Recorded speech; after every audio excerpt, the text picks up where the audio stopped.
Keberhasilan Timnas Indonesia melenggang ke putaran keempat kualifikasi Piala Dunia 2026 zona Asia mendapatkan ulasan khusus dari media asal Malaysia. Mereka turut membandingkan nasib skuad Garuda dengan Harimau Malaya di level sekarang.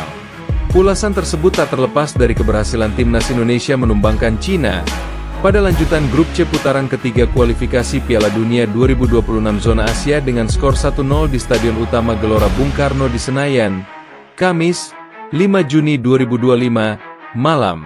Kemenangan ini membuat peluang Indonesia untuk lolos ke Piala Dunia 2026 semakin terbuka, terutama jika mereka berhasil menjadi juara grup di babak berikutnya. Media New Straits Times menyoroti perkembangan Timnas Indonesia, yang semakin dekat meraih mimpi bermain di turnamen sepak bola paling prestisius di dunia. Para pendukung sepak bola Malaysia hanya bisa memandangi dengan iri saat negara tetangga, si Indonesia semakin dekat dengan ambisi mereka tampil di Piala Dunia, tulis New Straits Times. Kesuksesan skuad Merah Putih menjaga peluang lolos ke Piala Dunia 2026 dinilai sebagai bukti perkembangan yang positif. Sebab, prestasi Timnas Indonesia akhirnya bisa melebihi apa yang dicapai Timnas Malaysia di panggung internasional. Media asal Malaysia, New Straits Times, menyebut apabila Malaysia yang dulunya sempat lebih maju ketimbang Indonesia pun kiprahnya hanya mentok di putaran kedua. Kini, jika patokannya ranking FIFA, skuad Garuda juga lebih tinggi ketimbang Malaysia. Sebagai perbandingan, Malaysia yang dulu lebih baik dari Indonesia pada tahun 1970-an hingga 1980-an, selalu kalah di babak pertama atau kedua kualifikasi Piala Dunia. Indonesia saat ini berada di peringkat 123 dunia. Sementara Malaysia berada di peringkat 131. Perbandingan lainnya yang disorot adalah medan perjuangan kedua negara yang sudah jauh berbeda.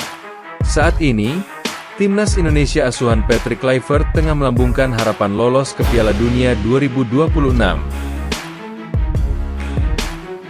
Di sisi yang lain, Harimau Malaya masih berkutat dengan nasibnya di kualifikasi Piala Asia 2027. Saat bersua lawan yang levelnya jauh lebih ringan, Malaysia pun menghadapi kesulitan jelang laga melawan Vietnam.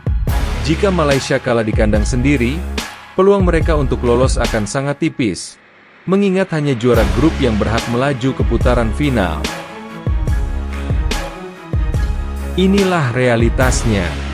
Saat Indonesia berusaha menggapai Piala Dunia, Malaysia tengah bersiap menghadapi tantangan berat melawan Vietnam dalam lanjutan kualifikasi Piala Asia. Begini situasinya. Saat Indonesia berupaya mencapai panggung tertinggi dalam sepak bola dunia, Malaysia saat ini tengah berlatih untuk kualifikasi Piala Asia yang sangat sulit melawan Vietnam pada tanggal 10 Juni, tulis mereka.